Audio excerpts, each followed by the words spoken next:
first Silent Hill game managed to strike a chord within horror game fans worldwide. Now Konami was faced with continuing the newfound success with a follow-up.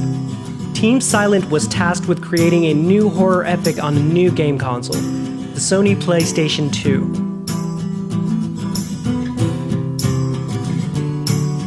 Gozo Kitao would return to executive produce the new game, but Keiichiro Toyama would step down as writer and director.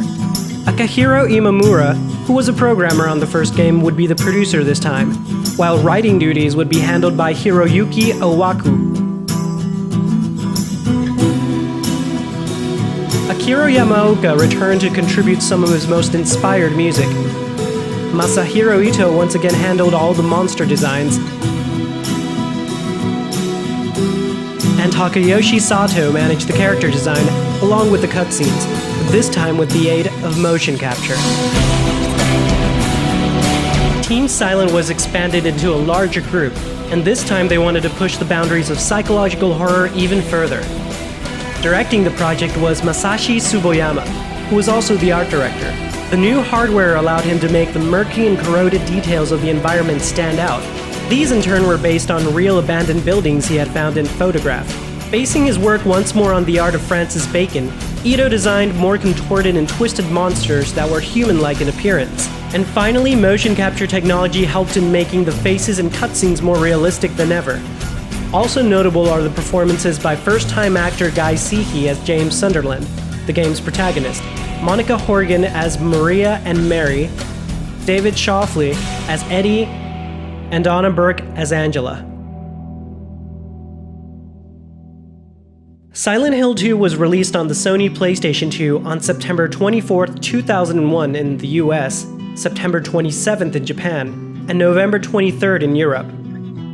A definitive version with the subtitle Restless Dreams would be released a year later and would be ported to the Xbox and the PC.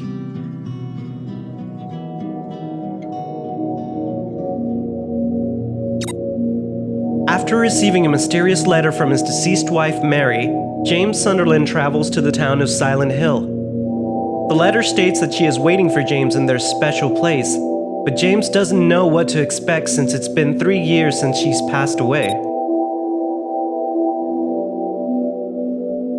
James has his first encounter with someone while crossing the graveyard, a young woman called Angela Orozco, who's looking for her mother. Excuse me, I'm sorry. I No, was it's just... okay. I didn't mean to scare you. I'm kind of lost. Lost? James asks her for directions to the town, but she warns him about how strange and dangerous it might be to go there. I'm going to town either way. But why? I'm looking for someone. Once James reaches the city streets, he realizes things are very different from the quiet resort town he remembers. Everything is immersed in a dense fog, and the walls and buildings look corroded and destroyed. The town also seems virtually abandoned, without a single person in sight. Though eventually James does come across someone, or rather, something.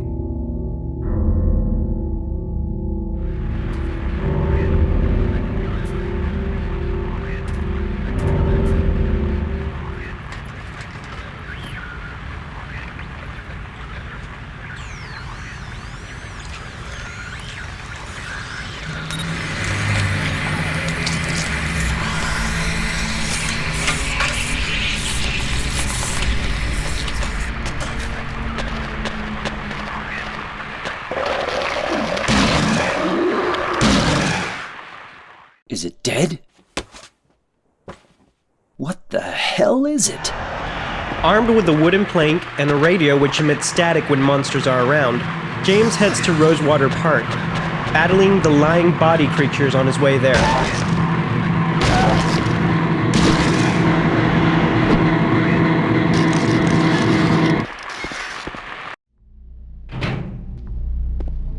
But with the roads blocked, he's forced to take a detour and find a way through the Woodside apartment complex.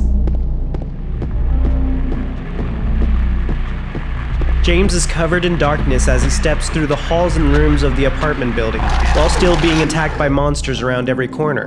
But a gleam of hope comes in the form of a flashlight, which James finds attached to a hauntingly familiar dress.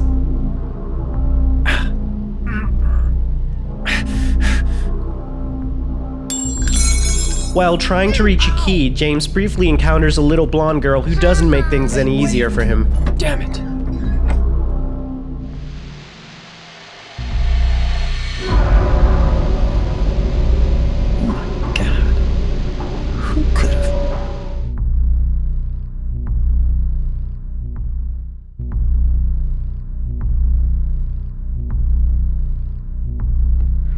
Going further into the complex, James is faced with many unsettling sights and creatures, and has a close encounter with one menacing figure in particular.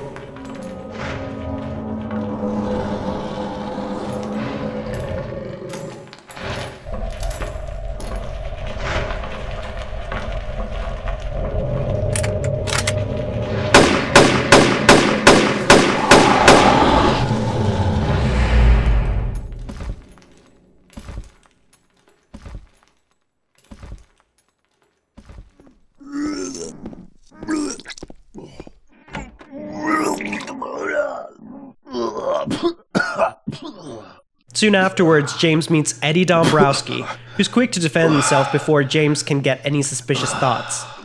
It wasn't me. I didn't do it. Do what? I didn't do anything. I swear. I didn't kill anybody. You're not friends with that red pyramid thing, are you? Red pyramid thing? I don't know what you're talking about. Well, whatever it is, I think you better get out of here soon. Yeah, you're right. In another room, James reunites with Angela, this time contemplating suicide and in a much different mood. Oh, it's you. You're the same as me.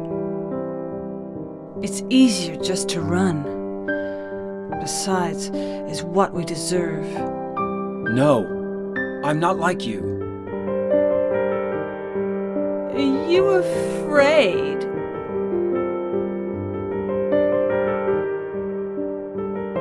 I'm sorry. Did you find the person you're looking for? Her name's Mary. She's my wife. I'm sorry. It's okay. She's dead. She is dead? Don't worry. I'm not crazy. At least, I don't think so. I've got to find my mama. Should I go with you? This town's dangerous. Now I know what you meant back there in the cemetery. I'll be okay by myself. What about that? No! Oh, I'm sorry. I've been bad. Please, don't!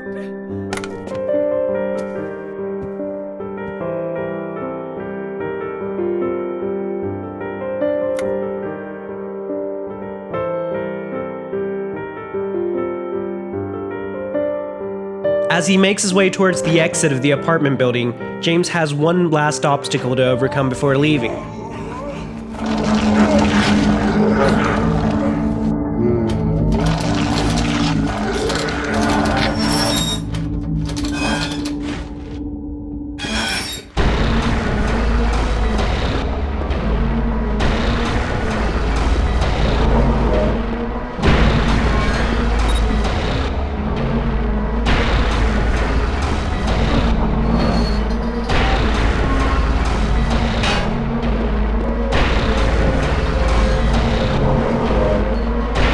Mysterious sirens start sounding in the distance, making the red pyramid thing exit abruptly.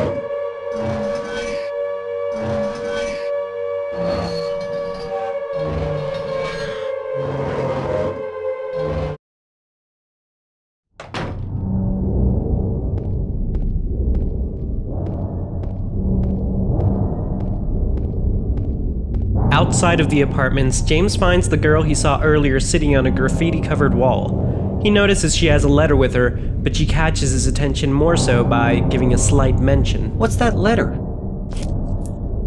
None of your business. You didn't love Mary anyway. Wait! How do you know Mary's name? James manages to reach Rosewater Park, and he meets someone who has an unsettling resemblance to Mary. Mary?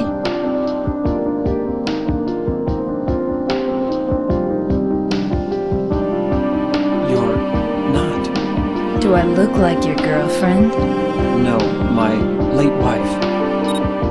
You could be her twin. Your face, your voice, just your hair and clothes are different. Her name is Maria. I don't look like a ghost, do I? Maria decides to accompany James in his attempt to reach his special place, which he now believes is the Lakeview Hotel, just across Toluca Lake. On their way there, James enters a bowling alley alone, where he meets Eddie again, and also another brief encounter with a mysterious little blonde girl. Huh, you're just a gutless fatso. What'd you have to say that for? I thought you said the cops were after you. No, I just ran because I was scared.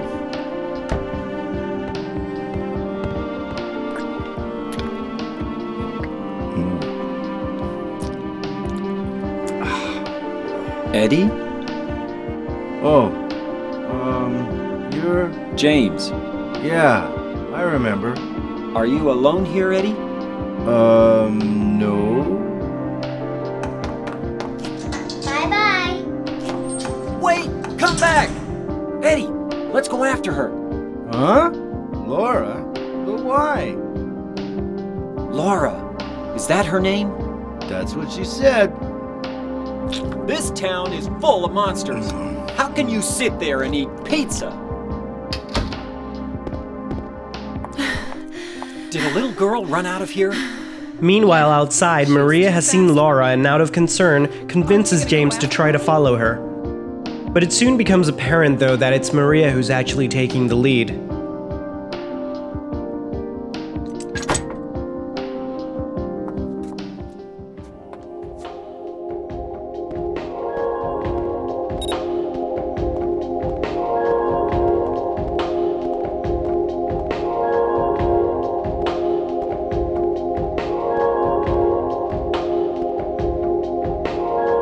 After a brief detour, the two spot Laura going into the Brookhaven Hospital.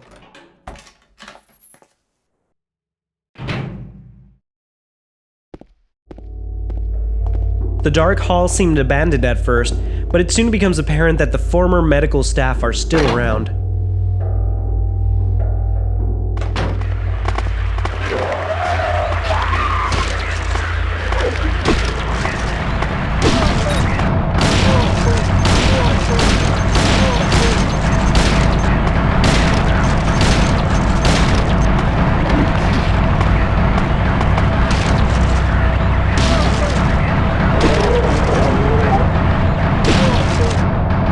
Oddly, Maria becomes sick and decides to remain in one of the rooms. James, I want to ask you something. What if you can't find Mary? What will you do? I haven't thought about that. James spots Laura in one of the rooms, where she reveals something that contradicts James' beliefs about Mary's death. Laura? Huh? How do you know about Mary? I was friends with Mary. We met at the hospital. It was last year. You liar! I'm sorry, Laura. Anyway, let's go.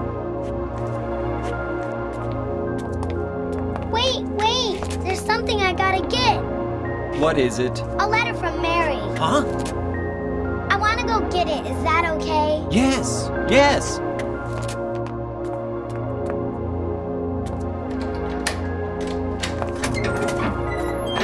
Come on, hurry up. Is it in there? Yeah, in the back.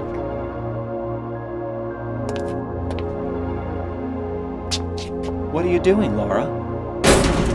Laura! What are you doing?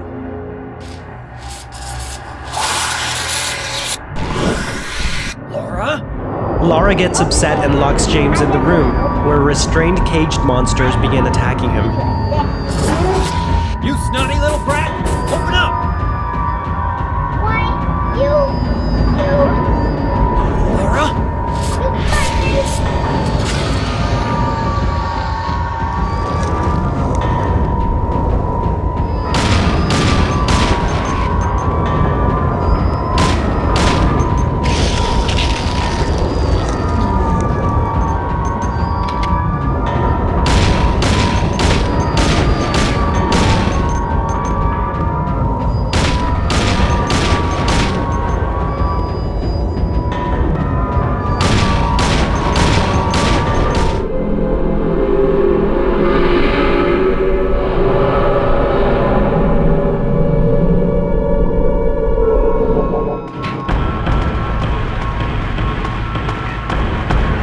The hospital surroundings turn even more sinister, and James finds Maria in the basement. Mary? Oh, Maria. It's you. I thought you were... Sorry. Anyway, I'm glad you're alive. Anyway? What do you mean, anyway? You don't sound very happy to see me. I was almost killed back there. Why didn't you try to save me? All you care about is that dead wife of yours. I've never been so scared in my whole life. You couldn't care less about me, could you? No, I just... Then stay with me. Don't ever leave me alone. You're supposed to take care of me. They continue to look for Laura, but their search is cut short by the now familiar menace.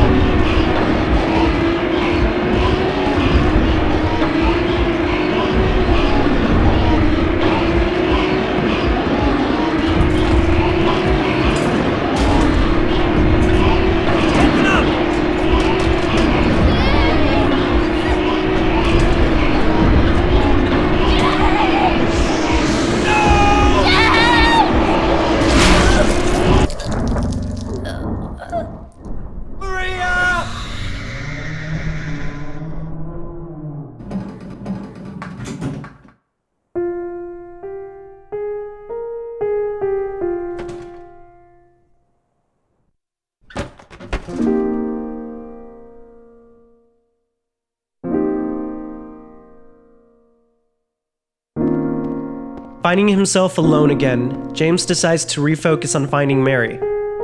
After finding a key, he decides to enter the Silent Hill Historical Society, a building that has some history on its own. The Historical Society sheds some light into the town's past, with documents and pictures.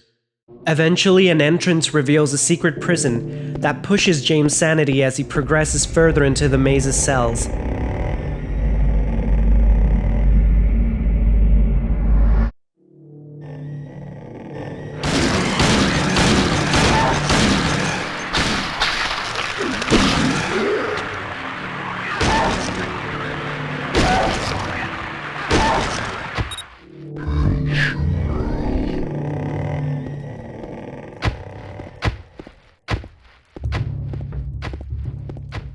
To make things even more confusing, Maria has seemingly returned. You're alive! That thing, it stabbed you! There was blood everywhere! Stabbed me? What do you mean? Via a newspaper clipping, James discovers what Angela has been running away from. Angela murdered her father and her brother after years of suffering rape and abuse from them. She did indeed come to Silent Hill searching for her mother, who left them years prior. And now, James is forced to face a monstrous representation of Angela's father.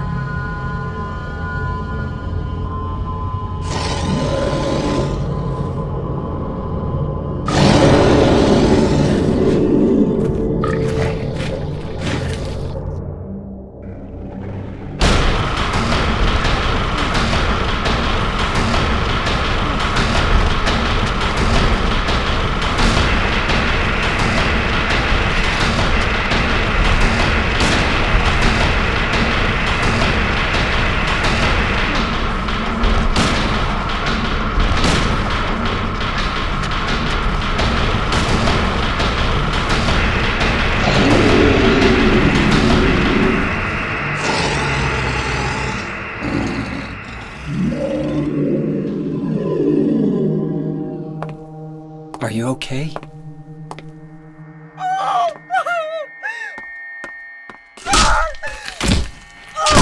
Angela, relax. Don't order me around!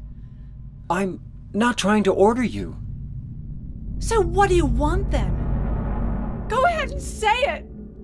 Or you could just force me. Beat me up like he always did. You only care about yourself anyway. You disgusting pig. Don't touch me! You make me sick. James returns to Maria, only to find her murdered again. This, along with other strange occurrences, are a sign that James might be having more than a mere mental breakdown.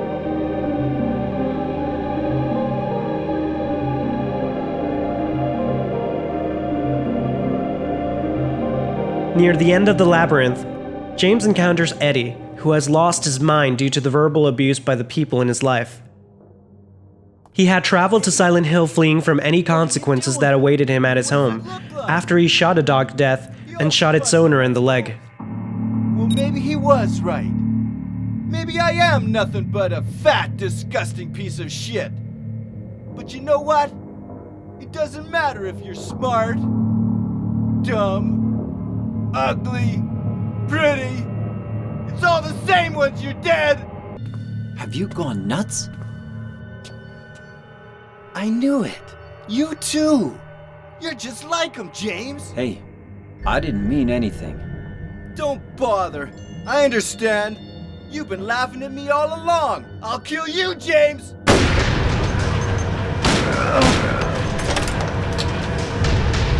you know what it does to you, James? When you're hated, picked on, spit on, just because of the way you look. You think it's okay to kill people? You need help, Eddie. Don't get all holy on me, James. This town called you too. You and me are the same. We're not like other people. Don't you know that? Let's party!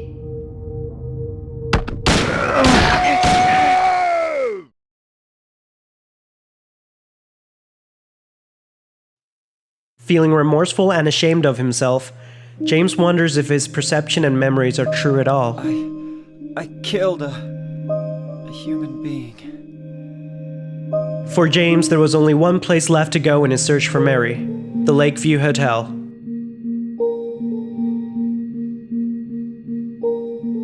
Though no human beings are in sight, the hotel is filled with monsters and a last set of puzzles for James to solve, one of which hint at a videotape that Mary had mentioned, a video from the last time James and Mary were in Silent Hill.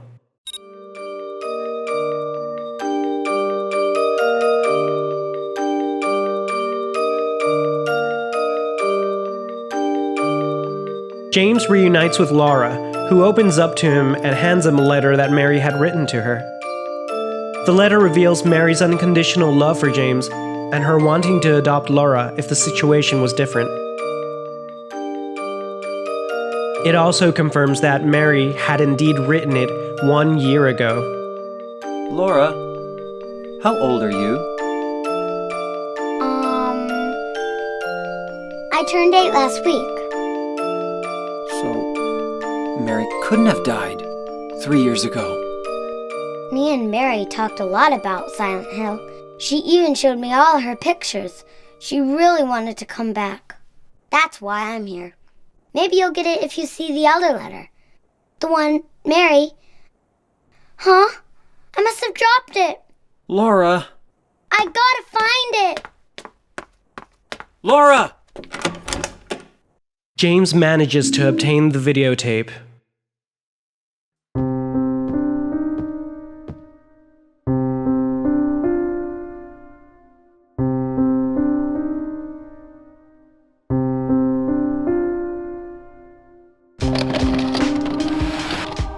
Are you taping again? Come on. I don't know why, but I just love it here. It's so peaceful. You know what I heard? This whole area used to be a sacred place. It's too bad we have to leave. Please promise you'll take me again, James.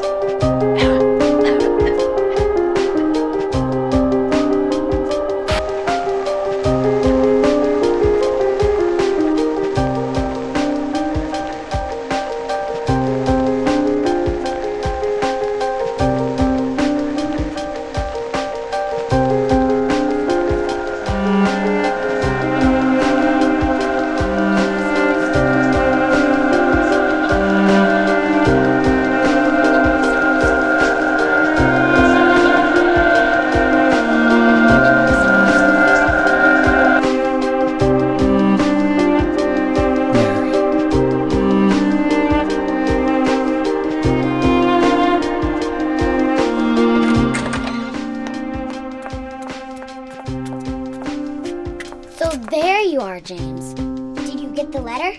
Did you find Mary? If not, let's get going already, okay? Mary's gone. She's dead.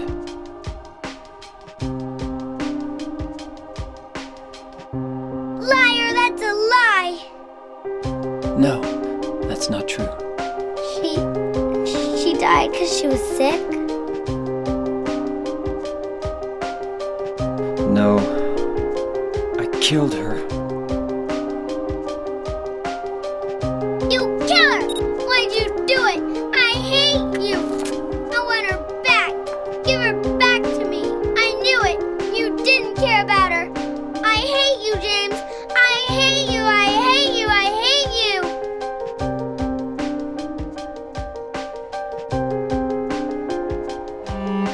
She was always waiting for you. Why? Why?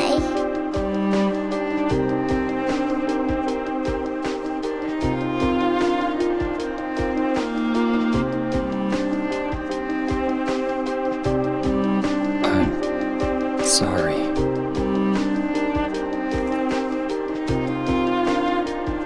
Mary, you know, isn't here.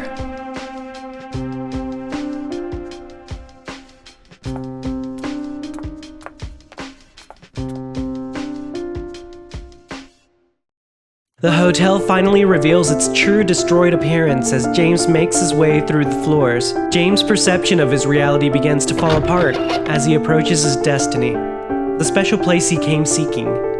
Not because Mary asked him to, but because he needed to find a closure for himself. He soon has his final encounter with Angela.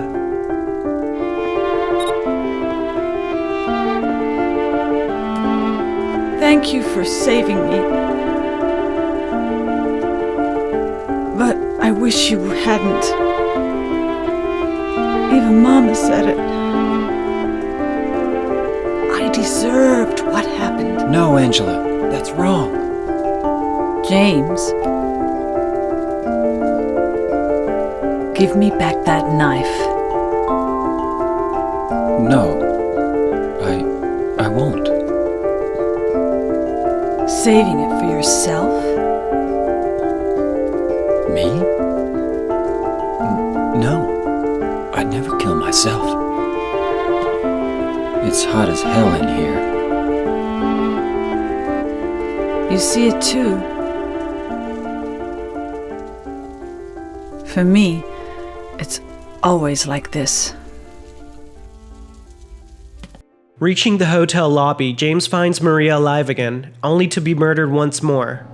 Only to punish James one more time. Stop! Leave her alone! Leave us both the hell alone!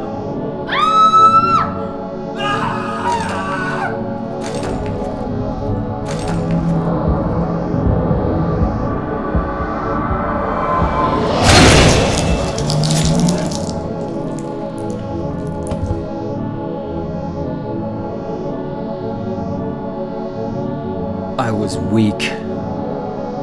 That's why I needed you. Needed someone to punish me for my sins. But that's all over now. I know the truth. Now it's time to end this. What are you looking at?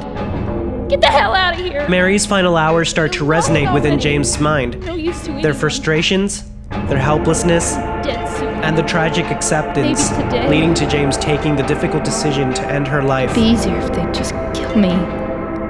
Are you still here? I told you to go! Are you deaf? Don't come back! James! Wait! Please don't go! Stay with me! Don't leave me alone! I didn't mean what I said! Please, James! Tell me I'll be okay! Tell me I'm not going to die! Help me!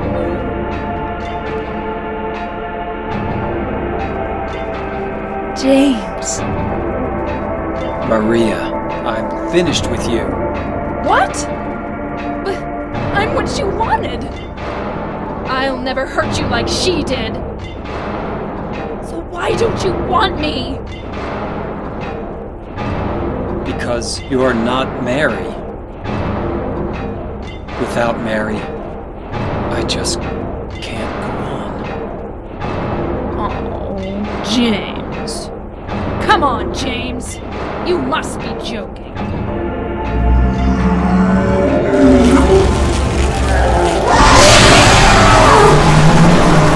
Now James is finally faced with Mary or Maria's demonic manifestation and reaches the end of his journey.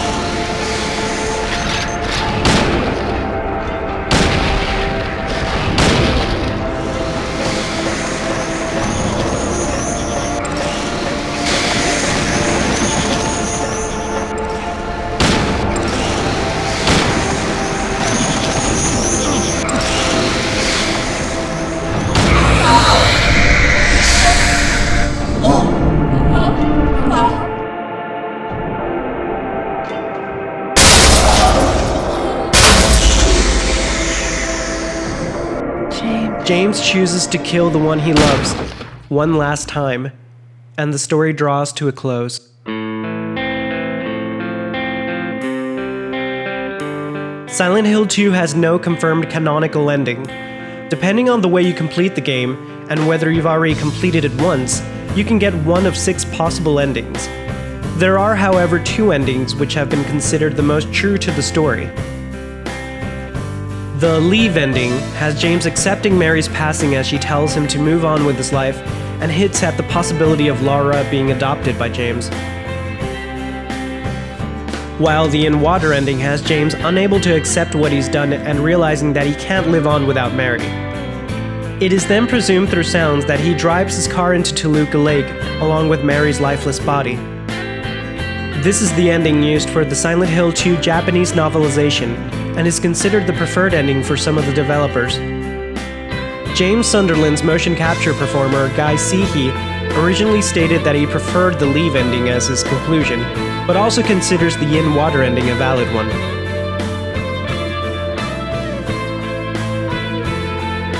The other endings include the Maria ending, where James leaves town with Maria alive but probably destined to share the same fate as Mary. the Rebirth ending, where James attempts to revive Mary's corpse using items of the occult he has found in the town. The Dog ending, where James discovers a dog at a computer causing all the events of the story. And finally, another UFO ending tying into the previous game, with a cameo by Harry Mason, the hero from the first Silent Hill game. Silent Hill 2 is considered a survival horror masterpiece to this day, and is the benchmark of all subsequent Silent Hill installments. The story is acclaimed for incorporating mature themes such as depression, abuse, and death into its narrative. The game excludes the occultism from its predecessor in order to focus on the psychological aspects, something that would influence the genre as a whole. Akira Yamaoka delivered what's considered his strongest soundtrack to date, and the monster designs were so disturbing and unique that their appeal would cross over into other games and even film. Some criticism has been given into the gameplay, however, since the mechanics and controls are essentially the same ones used in the previous game. Though the motion capture performances were commended, the voice acting originally received some negative feedback. These, however, have subsided and the original voices are considered fan-favorite performances. Team Silent had succeeded in making a sequel that to many surpassed the original. Selling around 1 million copies worldwide, it also was a big seller for Konami. Another sequel was already being discussed by this point, and it was clear that Silent Hill 2 would be a very hard act to follow.